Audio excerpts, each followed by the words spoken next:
A little bit of self-disclosure, which for some of you will not be at all a surprise, and for some of you may be a little bit of a surprise.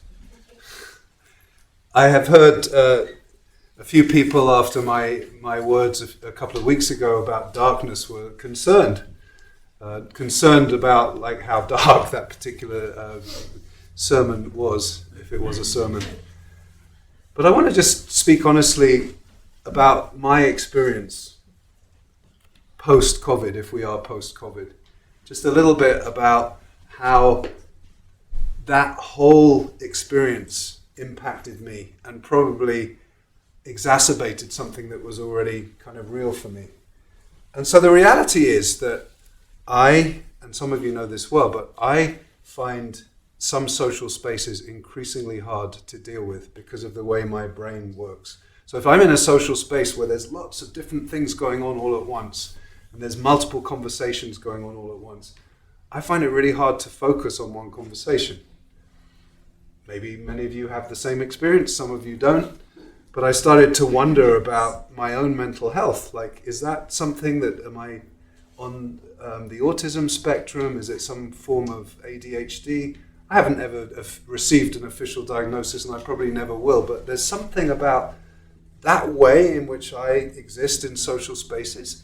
And when I say some of you might be surprised by that, is because many of you experience me confidently speaking in front of people. But I will be honest with you, sometimes I find Kiddush downstairs quite difficult because there's a lot going on at once, and sometimes people understandably really want to have some time with me and have something they want to share with me. And if someone's speaking to me and I'm trying to focus on what they're saying, I'm very aware of all of the other things that are going on around me, and it's hard to have that focus.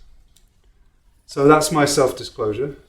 Not too shocking, right? Maybe some of you are like, well, obviously, we know that, right? Is there another way? But some people find big social spaces with lots of things going on exhilarating, you know? I mean, when in Myers-Briggs, when the distinction between an extrovert and an introvert is not about whether you are comfortable, you know, being outwardly extroverted. It's about where you get your energy from, right? So an extrovert gets energy from being around people all the time. And an introvert needs to recharge by time alone or time with very small groups of people. And I think it's really, really important to recognize those differences. And there's a growing use of the term neurodiversity. And I've been reading a bit about neurodiversity and what that really means. Like inclusion that talks about equity in terms of race and religion and gender, and the growing inclusion of the LGBTQ plus communities, and all of the ways in which we want to create spaces that are inclusive and radically so. One of the things that I think is really important is the recognition of neurodiversity. Everyone's brain functions differently. We all have different needs when it comes to social space, when it comes to community. We all operate a little bit differently. And neurodiversity as a term is indeed used really to talk about people who are on the spectrum of autism in some way. And some people like being referred to as people with autism, and some people like being referred to as autistic people. And there's a big distinction between that. And in the mental health world, we're meant to sort of check in how people prefer to be referred to.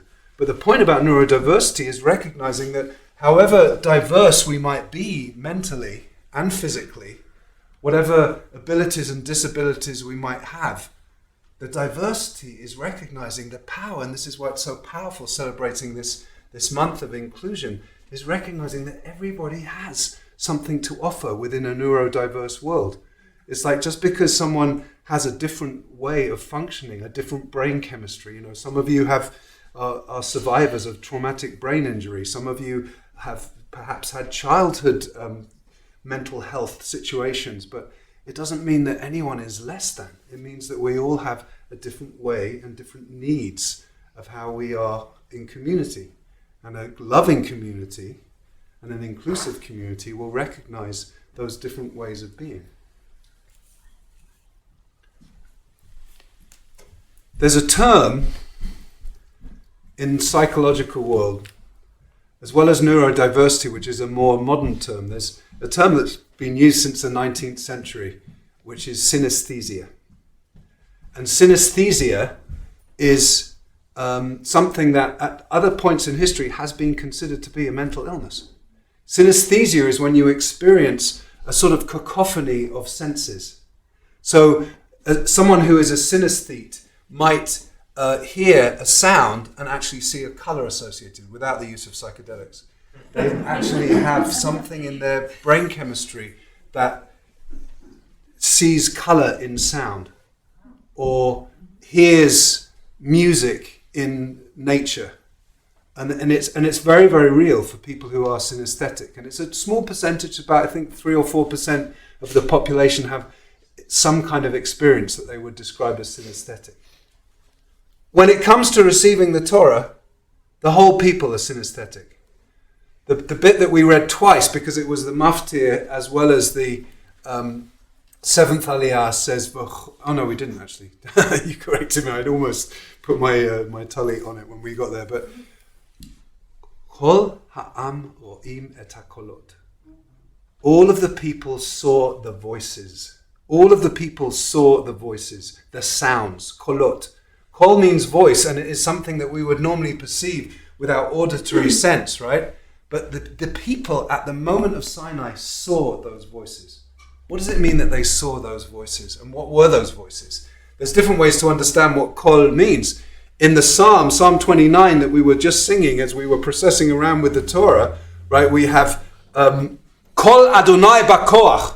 Kol Adonai Bakoach. The voice of God is in strength, in power, which is understood by a lot of biblical scholars to be referring to thunder. The sound of thunder in the world is seen as a heard and experienced manifestation of God's presence through sound. So it's not entirely clear what was going on at Sinai, and everyone has their different way of understanding it. But this verse is so powerful. All of the people saw voices, and it doesn't say kol in the singular, it says kolot. Kol ha'am, the whole people, ro'im, saw in the plural, kolot, voices. There's an incredibly powerful midrash about this, which I think is foundational to our understanding of what that Sinai event may have been, what revelation of Torah really means. The midrash asks the question, what does it mean all the people saw voices? And it has this phenomenal interpretation that points out the fact that kolot, as I just said, is in the plural, not in the singular. And the first explanation of the midrash says, kolot, amar Rabbi Yochanan, haya hakol yotzei v'nechlek la-shiv'im kolot.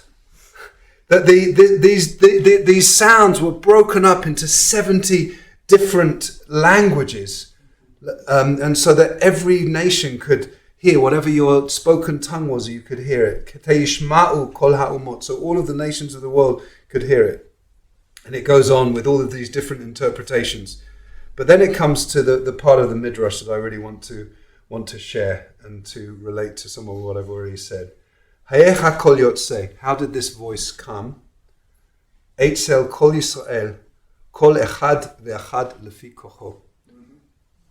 It came to the whole of Israel, but every single individual according to what they were capable of receiving, according to what their own koach was. And then it Hazakanim lefi kochan, the elderly according to their ability. Habuchurim lefi kochan, the youth according to theirs. Katanim, the children. Hayonikim, the babies. Nashim, v'af Moshe. So, every single people, regardless of gender, regardless of age, regardless of whether you were like Moshe, the leader of the tribe, or whether you were just one of the people there, everybody heard something that was unique to them, that they had physical, mental, spiritual capacity to receive. And then it says, the Midrash says, Moshe yidaber v'Elohim yaneinu b'kol. Moses spoke, and God answered b'kol, in a voice, b'kol shehaya yachol lispolo, in a voice that everybody could endure. And then it quotes the same psalm that I quoted, Kol Adonai Bakoach, that the voice of God is in strength. B'chocho lo nema. Ela b'koach. It doesn't say with God's koach, it says b'koach. And so the Midrash understands that to being not the koach of God, but the koach of each individual, the strength of each individual to be able to receive the message that they needed to receive. So this is a pretty famous Midrash from Shemot Rabbah, from a collection of Midrash, which is one of the earliest collection of Midrashim. But it seems to be radically talking about the importance of diversity, the importance of every individual's experience being different and every individual's experience being valid for what it was. And so in the Midrash itself, it talks about gender, it talks about age, it talks about leaders and followers. But it could also be talking about neurodiversity, right? It could be talking about physical ability. It could be talking about all the different ways in which we experience inclusion or lack of inclusion, where we feel part of or where we don't feel part of. And so I think the Midrash is there to help us understand that if this experience was indeed synesthetic in some way, that they were seeing these voices, it wasn't that they were seeing voices maybe in an entirely synesthetic way where they were literally seeing colors while the sound was happening around them, but that there's something about the seeing in this. Often the verbs to see and the verbs to hear are used in different ways to represent understanding, but they were seeing because each individual was seeing something that only they were seeing in that moment. Even though it was a collective experience for the whole community, it was a profoundly individual experience too. A profoundly individual experience within the context of community. And so I think when we talk, and I'm really moved by the term neurodiversity, because I think we're all included in it. You know, some of us have experienced major mental health crises, and some of us have experienced mini mental health crises, but most of us, if we're honest with ourselves, have experienced some form of feeling like we're a little bit different because of the way we are in a social space, or the way we are within our families, or just the way we are, where we experience ourselves to be different in some way. And so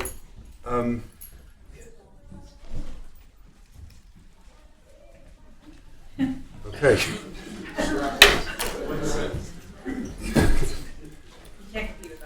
I can't compete with that. Okay.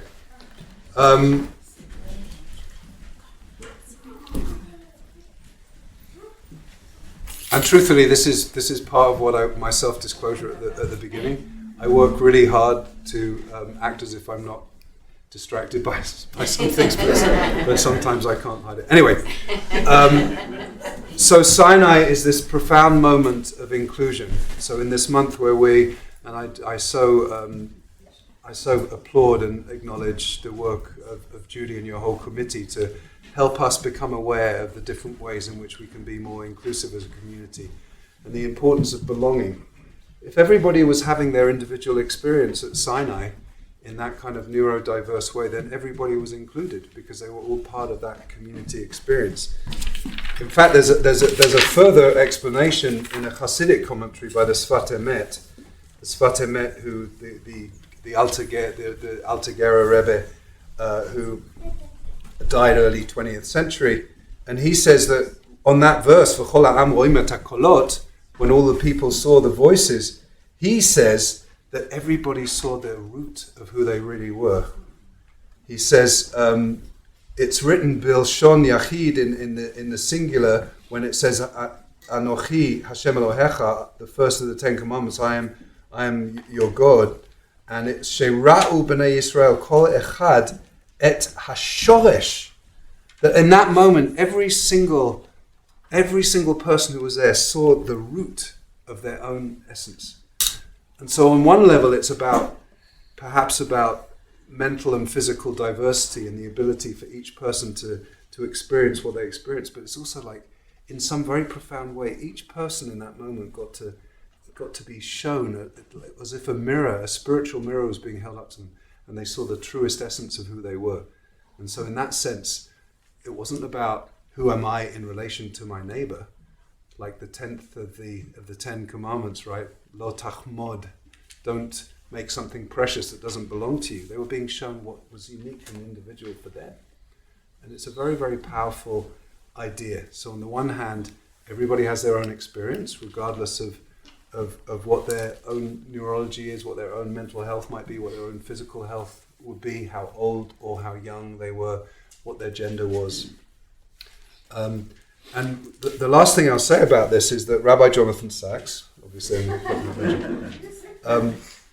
talks about this term in a brilliant way, talking about the difference between a brit, because this moment is defined as a brit, a covenant, and a contract. And he says that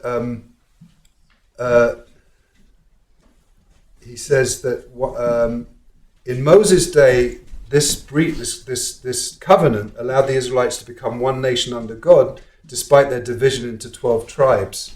Covenants, he says, create unity without uniformity. They value diversity, but rather than allowing a group to split into competing factions, they ask each to contribute something uniquely theirs to the common good. Out of multiple me's, they create an overarching us.